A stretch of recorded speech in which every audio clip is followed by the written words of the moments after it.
Welcome to the EndZone YouTube. Let's move the chains and talk XFL CFL merger. Yes, I've seen your comments about all the free agency stuff in the NFL going on today, but I've had so much work in college, I've been able to get to those videos, but believe me, you'll get content later in the week. But let's address this CFL and XFL situation. There's actually some CFL news coming earlier today. I wasn't able to post because I was in class, but it was very interesting. So the United Football Players Association, if you don't know, it's a 501c4. According to them, they represent professional football players in North America and around the globe.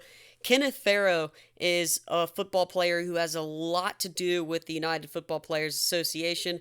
They released a tweet earlier today saying that the CFL may not have a 2021 or a 2022 season. It turns out that was not really truthful at all. And listen, they might have had their sources. I don't want to say that they were totally wrong, because some people on Twitter, are attacking them. And listen, Kenneth Farrow is a football player who's been through all these leagues, XFL, NFL, and the Alliance of American Football. This is a football players association that is trying to look out for players who are signing with leagues like the CFL, the XFL, the AAF, whether it's fan-controlled football, the NFL. They're trying to look out for these players to make sure they get compensated correctly and that they get taken care of by these leagues.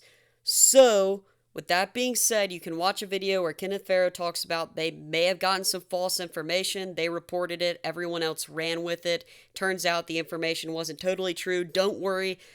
The CFL is probably going to have a 2021 season if you are worried about that. But now let's talk about XFL and CFL and possible merger. So when this news first came out, like all news, especially if you're Canadian, us Americans, we always freak out about the news. Whenever somebody gets elected president on either side, the world is ending. Or if somebody wins a Super Bowl, we get some news about a player being traded, something happens, we always think the most radically possible situation that we can. And I think with the CFL and XFL news, we immediately thought, oh gosh, merger.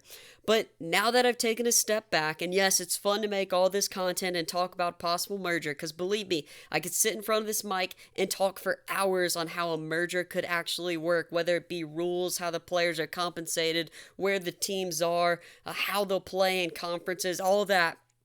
The reality is, the CFL has done this before with other leagues outside of Canada, and that's probably what is going to happen with the CFL and XFL talks. So if you don't know what I'm talking about, I'm going to give you a little bit of a history lesson about Randy Ambrosie, the current head guy for the Canadian Football League. He's the commissioner, and his global CFL initiative. So what Randy Ambrosie has basically done is he has tried to globalize the CFL brand by bringing the CFL into other countries or bringing other leagues into the CFL. So, for example, in 2021, we're supposed to get a CFL global draft where the CFL is working with players from Europe, players from Mexico, players from Asia, Japan, on getting these global players into the CFL and getting these global markets interested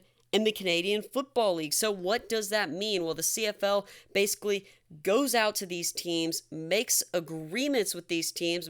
In places like Austria, Denmark, Finland, France, Germany, Italy, Mexico, Norway, Sweden, Great Britain. Most recently, I saw an article about Japan.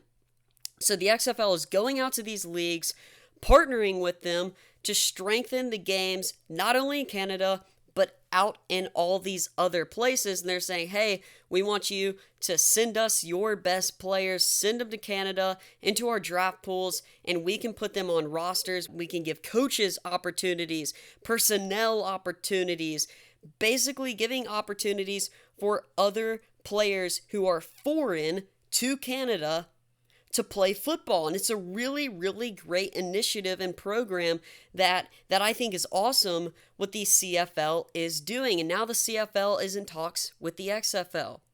And this is what I think is going to happen with the XFL CFL talks. Now, there's a little bit more to this because the CFL and the XFL talks mean more than the CFL and some European or Japanese league. I don't want to put dirt on those leagues out in Europe and Japan and Mexico, but they're not as big as the XFL brand, even though the XFL brand hasn't really been playing football for a very long time. The XFL is a large brand that gained very big audiences and got TV viewers, got social media followings, got everything you could really ask for in a football league in year one. So this is what I think is going to happen. The CFL and the XFL are going to do some sort of trade-offs with information. First of all, I think the XFL is going to help the CFL with marketing expertise, getting people out to games, getting on TV, getting great social media out there to build the CFL's brand, because that's something that I think the CFL struggles with. And then the CFL is going to help out the XFL by getting players and getting talent. One of the biggest costs for the XFL is going to be setting up all these camps in the beginning of the year, evaluating all this talent, getting all the right coaches, all the right players out into the XFL's league.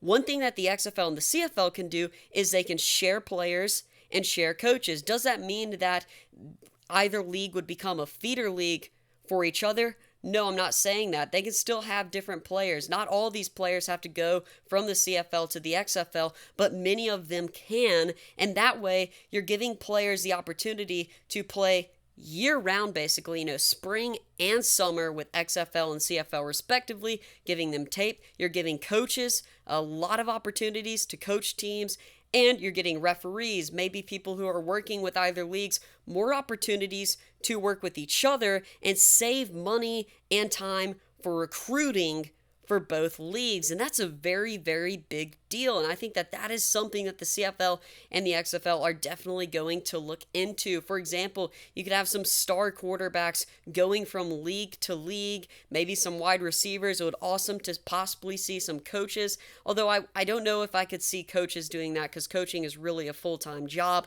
But players, most definitely. Hey, referees, probably. You can maybe see some staff members from each league being traded from team to team, but this gives an opportunity for both leagues to work with each other to create better futures for both leagues. I don't think that they're going to be able to merge. The rules are too different. The landscapes are too different. The fans are different. It would be awesome to see a merger, don't get me wrong, but when you step back and you look at this from a realistic point of view, from what the XFL and the CFL are talking about, not jumping to conclusions, and what the CFL has done with international markets, it only makes sense that this agreement could be about sharing wealth, sharing players, and sharing information between two leagues to try and make sure that each league has the best future possible and so that each league can be successful in the long run. I'd love to know your opinions, as always, down below. Thanks for watching the EndZone. Make sure to like, subscribe, and comment so we can move the chains.